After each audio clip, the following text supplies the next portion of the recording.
I was the family shadow, the one they whispered about with pity. Eleanor Monroe, 32, the quiet daughter who never quite measured up. My sister, Cassandra, was their golden child, the one they paraded at every holiday dinner while I sat unnoticed, picking at my plate. They told everyone I'd failed, that I'd squander my potential, while Cassandra's name sparkled in their mouths like champagne. But they didn't know the truth. They didn't know I'd clawed my way to become one of the youngest federal judges in the country, working in anonymity to avoid the spotlight. And they certainly didn't know that when Cassandra's fraud trial unraveled in that courtroom, the judge would turn to me, the failure, and ask me to take the bench. The moment I stood, their world tilted. My family's gasps echoed, and I knew this was my vindication. Before the courtroom drama explodes and secrets spill like wine on a white tablecloth, hit subscribe. Trust me, you won't want to miss the moment the truth flips the script and the golden child crashes. I grew up in a small Virginia town, where the air always smelled of honeysuckle and judgment. Our house, a creaky colonial with a wraparound porch, was the stage for my parents' endless performance of praising Cassandra. She was 4 years older, with glossy hair and a laugh that could charm anyone. At 16, she won a state debate championship, and Mom framed the trophy in the living room, right above the fireplace. I was 12, sitting cross-legged on the rug, clutching my own award, a regional poetry prize. "That's nice, Selena," Dad said, barely glancing up from his newspaper. "But Cassandra's going places."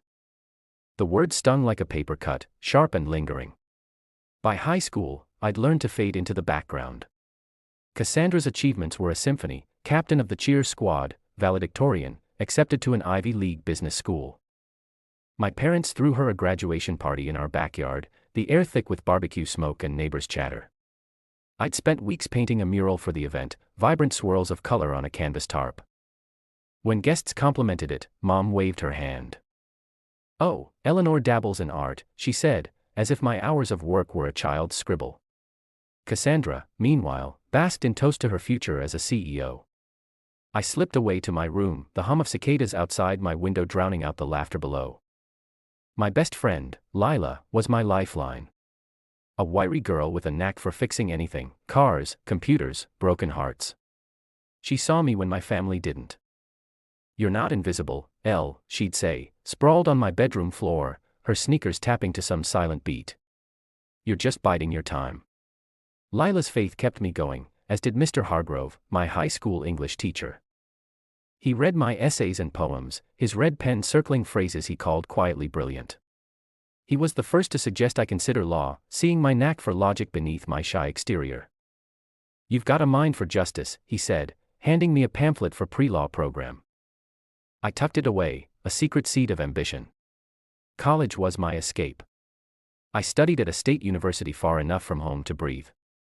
I majored in political science, then went to law school on scholarships and late-night grit.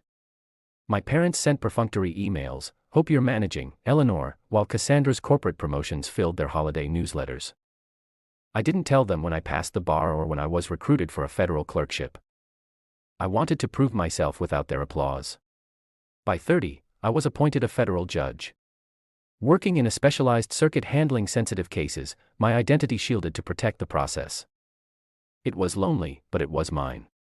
Cassandra's betrayal wasn't a single moment. It was a slow poison. She'd always been manipulative, but after she launched her tech startup, she weaponized her charm. 2 years ago, she asked me to review some contracts for her company, saying she trusted my little legal hobby. I spent weeks analyzing them, spotting loopholes that could have tanked her deal.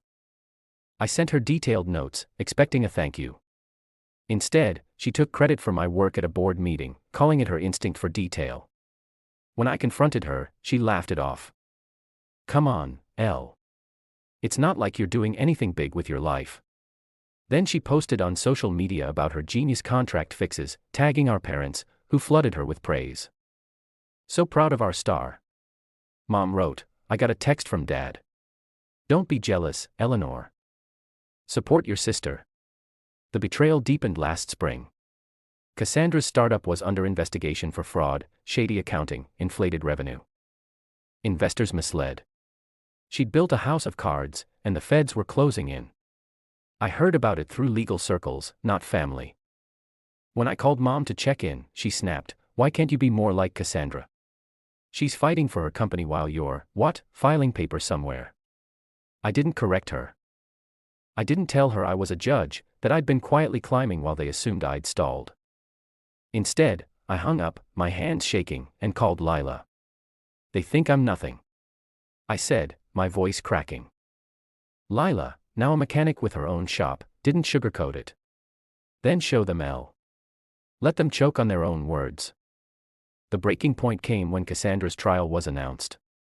It was set for a federal courthouse in Richmond, a sleek building with marble floors that echoed every step. I decided to attend, not to support her, but to see the truth unfold. My family didn't know I was coming. I sat in the back, in a plain gray suit, blending into the crowd of reporters and spectators. The courtroom smelled of polished wood and stale coffee, the air heavy with anticipation. Cassandra stood at the defense table, her designer blazer crisp, her face a mask of confidence. Mom and Dad sat in the front row, whispering about how she'd beat this. They didn't see me. When a reporter asked Mom about the family, she said, "Cassandra's our pride. Her sister, well, she's just not cut out for this kind of pressure." The prosecution laid out damning evidence, emails showing Cassandra falsified financials, voicemails promising investors impossible returns. My parents fidgeted, their faith in her cracking. Then came the jurisdictional crisis. The case involved interstate wire fraud, tied to a federal statute that required a higher court's oversight. The presiding judge, a veteran named Judge Harlan, looked rattled. He called a recess, and I overheard him on a phone call in the hallway, his voice low but frantic. "This is beyond my authority. We need someone with federal clearance." My heart pounded. I knew what was coming. I'd been briefed weeks earlier. My circuit had flagged Cassandra's case as a potential conflict, given our relation. I'd recused myself from presiding, but agreed to be on standby as a consultant judge, ready to step in if the court hit a legal snag.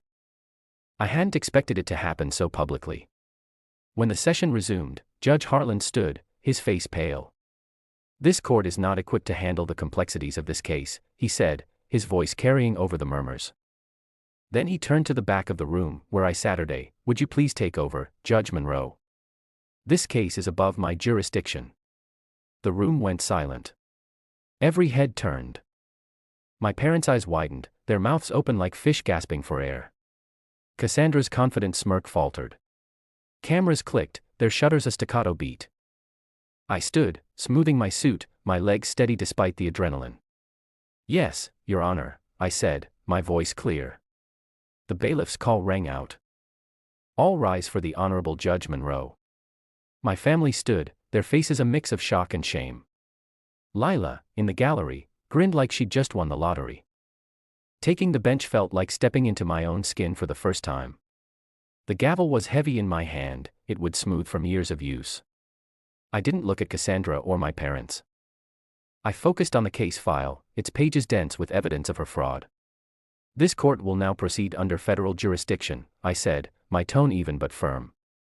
I clarified the legal framework, citing statutes with precision, my years of training anchoring me. The prosecution resumed, their case airtight. Cassandra's defense attorney scrambled, clearly unprepared for the shift. I ruled on objections with calm authority, each decision a brick in the wall of justice. The confrontation wasn't a shouting match, it was quieter, sharper, more devastating. During a break, Cassandra approached me in the hallway, her heels clicking on the marble. "Eleanor, how could you do this to me?" She hissed, her eyes flashing. "You're supposed to be my sister." I met her gaze, unflinching. "You did this to yourself, Cass. You build a lie and it's collapsing." Mom rushed over, her perfume overwhelming, her voice shrill. "Eleanor, you're ruining her life." I shook my head. "No, Mom, she ruined her own." "And you let her?" Dad stood silent, his face gray, finally seeing the daughter he'd ignored. Back in the courtroom, the evidence mounted. A key moment came when the prosecution played a recorded call, Cassandra bragging to an investor about cooking the books. The jury gasped. Mom clutched Dad's arm, tears streaking her makeup. I kept my face neutral, but inside, I felt a surge of vindication. The trial wrapped in days, the jury deliberating for mere hours. Guilty on multiple counts. Cassandra's face crumpled as the verdict was read. The cameras caught every tear, every tremble. She faced years in prison, her empire of lies reduced to rubble. Afterward, I sat in the judge's chambers, the leather chair creaking under me. Lila burst in, her laughter filling the room. "You are a badass, Elle," she said, hugging me. "Mr. Hargrove, now retired, sent a text. Knew you had it in you. Proud." I stared at the text, my throat tight. For years, I'd craved my parents' pride, but Lila and Mr. Hargrove had given me something better. Belief.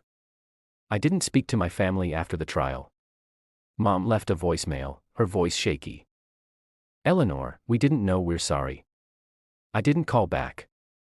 I'd spent too long chasing their approval, and now I was free. I moved forward, taking on more cases, my name no longer a secret. The media buzzed about Judge Monroe, the surprise titan of the federal bench. I didn't read the articles. I didn't need their validation either. Months later, Lila forwarded me a social media post from a local news outlet. It showed Cassandra, out on bail pending appeal, her face gaunt, her designer clothes replaced by a plain sweater.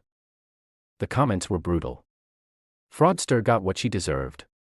I felt a pang of pity, but it passed. She'd made her choices. I was making mine. Building a life rooted in truth, not applause. I'm not the shadow anymore. I'm Eleanor Monroe, federal judge, resilient as hell, and finally free to be me. If you enjoyed the story and want to hear more just like it, don't forget to like the video, drop a comment with your thoughts and subscribe for more stories. Your support helps these stories reach more people, and trust me, the next one, it's even wilder.